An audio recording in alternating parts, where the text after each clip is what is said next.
Evet, konuğum çok yakışıklı, protez uzmanı, diş hekimi Doktor Melih Şengül. Ayrıca program partnerim kendisi. Arada bir böyle kaçıyor, ortalardan yok oluyor ama buradasın değil mi? Buradayım. Var mı soruların?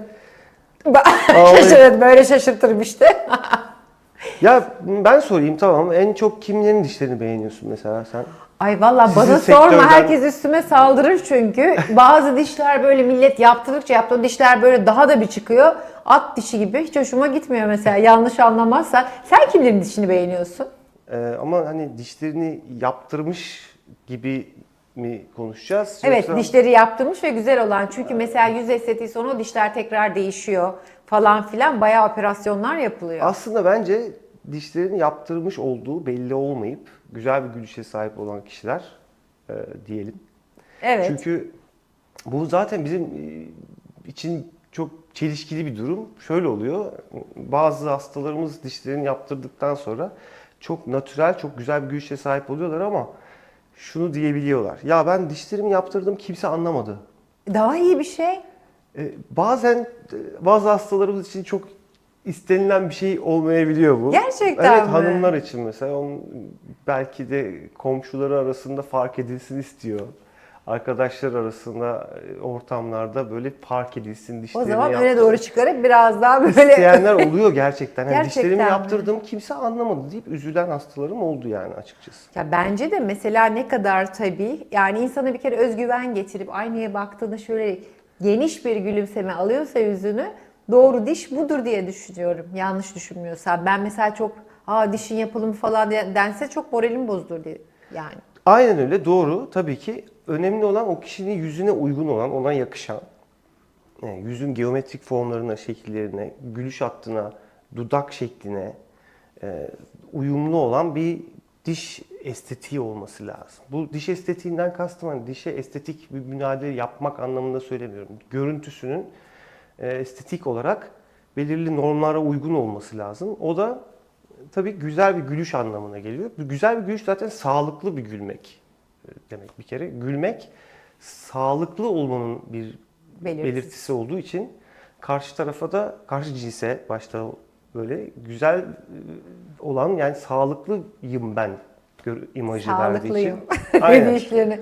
Evet, yani sağlıklı diş etleri, o pembe kısmı ve dişlerin beyaz kısmı, onların sağlıklı, temiz bir görüntü vermesi karşı cins tarafından cezbedici olabiliyor. Tabii karşı cins diyorum ama aslında tabii hanımların daha çok burada birbirleriyle. Ya belki de seni böyle gelirsem oraya falanlar var. O dişleri biraz daha çıkarıp yani. Ya bazı insanlar da öyle diş yaptırıyorlar ki bizim sektörden tabii böyle seni gelip ısıracakmış falan gibi hissediyorsun. Gerçekten konuşurken çekiniyorsun. Var yani etrafımda, şimdi isim vermek istemiyorum ama sen mesela kim gelse dişini yapmak isterdin. Öyle bir diş yaparım ki hayatı değişir diyeceğin yabancı da olabilir. Ya yabancı, ben mesela kendi kariyerim boyunca böyle takip ettiğim kişiler oldu. Tom Cruise mesela. Çok Tom Cruise'un filmografisine bakarsak, böyle filmlerini izlersek yıllardan bu yana çok fazla değişti. Mesela eski filmlerinde, o 80'lerdeki filmlerinde çok kötü bir diş yapısı var onun. Sonra sürekli olarak bir takım müdahaleler yapılıyor. Ancak devamlı yenilenmesinin bir sebebi var. Onun orta hat dediğimiz bir şey var. Yani bedenimizin tam ortasından geçen hayali bir eksenin tam iki dişimizin ortası da oradan geçmesi lazım, değil mi? Onun da öyle değil. Onun da böyle Nereden geçiyor? kayık. Onun ön dişinin bir tanesi tam ortada. Yani bütün orta hattı bir tarafa doğru kayık. Dolayısıyla bunu bir türlü düzeltemediler. Ee, ancak son dönemdeki yaptırdığı diş o kadar doğru bir illüzyonla yapılmış ki ve o artık fark edilmiyor. Yani dişlerde hafif o akslarındaki kayıklıklarla vesaire artık öyle göz yanılmalarıyla bunların görülmemesini, fark edilmemesini sağlayabiliyoruz aslında. Bazen tabii bizim düzeltemediğimiz şeyler de oluyor. İşte dişlerde bir eğrilik, çenedeki bir bozukluk, bir eğrilik. Bunları bazen maskeleyerek, müdahalelerle düzeltmek istiyoruz. Ancak yapamadığımız da oluyor. Bir limiti var tabii bunun, bir sınırı var. İstediğimiz gibi her istediğimiz dişi her istediğimiz kişiye yapmamız mümkün olmuyor tabii. o kişiye uygun, oradaki şartlara da uygun olması lazım. Tom Cruise da bunlardan birisi, yani yabancılardan.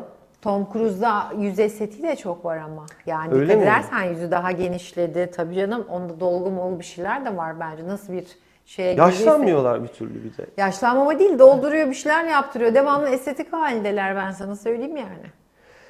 Yani şimdi sektör olarak televizyon ya da sinema sektöründe tabii durum biraz değişik. Orada kişiler sadece kendilerini doğal görünmekten ziyade ekrandaki görüntülerine daha çok önem veriliyor. Yani ona dikkat ediliyor. Sizin dizilerde, televizyonlarda, ekran önünde nasıl Doğallık görüneceği... çok önemli ama bizde, biliyor musun? O yapay görüntüler hiç iyi durmuyor. Bence yani bir oyuncu olarak Ya işte iyi Hollywood durmuyor. gülüşü deniyor ya mesela. Bu nasıl çıktı biliyor musun? Bu Nasıl olduğunu? çıktı? Bu tabii siyah beyaz beyaz perde zamanı.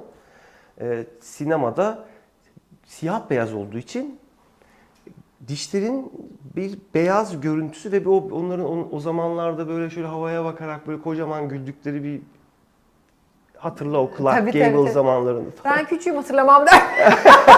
Baba vallahi bitirdi. Tabii. Sen benden küçüksün ama ben senden hatırlayamadım birden. Evet, hatırlat. Clark Gable, evet, biz biliyoruz canım şimdi. Bunun yaşla alakası yok. Veya o dönemki Evet, espri yapıyorum. şimdi ismini hatırlayamadığımız aktrislerin, aktörlerin, onların zamanında bir takım normlar belirlenmiş. Yani şöyle, güldüğü zaman o dudak kavsini takip eden dişlerin ve önden arkaya doğru gitgide böyle küçülen yapıda, Şöyle. evet, bir perspektif veriyor. Çünkü siyah beyaz ve o siyah beyaz görüntü içerisinde tabii bir kontrast oluşacak. İşte beyazdan koyuya doğru bir şey. Mesela bütün aktör ve aktrislerin o zamanlar saçları ya çok sarı ya da siyah boyatıyorlar.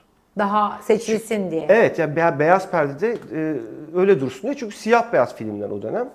İşte o dönemde o dişlerin de ne şekilde görülmesini istediklerine göre bir norm belirlemişler ve buna zamanla Hollywood gülüşü denmiş. Bir gülsene bana Hollywood gülüşü. Benim dişlerimden mi bakıyoruz? Yani, Bence seninkilerden bakalım. Yani bak, hem bir Hollywood ama olur mu canım, sen gül hadi. Ben Nasıl mesela bir şeyini yapsan? ya şöyle söyleyeyim. Şimdi mesela şöyle bakıyorum sana. Şöyle daha çok yandan değil mi, ışığa bakarak şöyle Yani falan. güldüğümüz zaman alt dudağımız şöyle yukarı doğru bir kavis yapıyor ya. Şimdi bu Evet. her zaman değildir bu arada. Güldüğümüz zaman alt dudak şöyle bir kavis yapıyor. İşte üst dişlerin alt dudağa paralel şekilde Aynı ilerlemesi şekilde. lazım. Yani güldüğün zaman ön dişler alt dudağa böyle hafif yakın, gitgide arkaya doğru o kavisi takip etmesi. Geriye arkaya doğru da bir koridor gibi daralarak gitmesi. Bu böyle bir perspektif ve derinlik hissi veriyor. Tabii bunun istisnaları var. Mesela Angelina Jolie diyelim. Onda da böyle biraz doğal ama biraz böyle çıkık ama şahsına münhasır bir şekilde bir gülüşü var onun. Çünkü kocaman bir ağzı var. Julia Roberts diyebiliriz mesela. Güldüğü zaman en arka dişlerine kadar görülür onun. Evet, doğru söylüyorsun. Ya onlar tabii çok şahsına münhasır tiplemeler gerçekten ve dolayısıyla bütün dünyada bizim sektörümüze bir şey oldular ya, örnek oldular. Çok Julia Roberts gibi diş isteyenler oluyordu. Gerçi artık olmuyor, o eskiden de, ama bir dönem Julia Roberts gibi isteyen çok hastalarımız oluyordu yani. Peki şu an en çok hangi böyle ünlünün dişleri gibi isteniyor? Şu ismini hatırlayamıyorum. Bu Amerikan yetenek yarışması var ya bir tane. Evet. O Amerikan popstarı gibi bir böyle şarkı. Orada jürideki bir kız var. Böyle melez. Bildin mi? Kim? Hatırlayın. Onun gülüşü çok isteniyor. O yeni nesil çok isimlerini çok bilmiyorum ama Fotoğrafla gelen var ama fotoğrafla değil mi? gelenler oluyor, evet. Bunu uygulayabiliyor musun? Her yüzü uygulamaz Tabii ama o tabii. Bir var konuşuyorsun. öyle bir şey. Yani şöyle biz dişlerin temel bir takım formları ve bir kalıpları var yani bizim için. Böyle bir ne diyeyim, bir düzüne kadar temel diş formları var. Oradan esinlenerek o kişiye uygun mudur değil midir ona bakıyoruz. Bunu da bilgisayar üstünde Evet, zaten senin harika teknolojin var. evet, yani o kişiye daha sanal olarak yerleştiriyoruz o dişleri. Nasıl göründüğüne bakıyoruz. Bunlar dakikalar içinde zaten oluyor.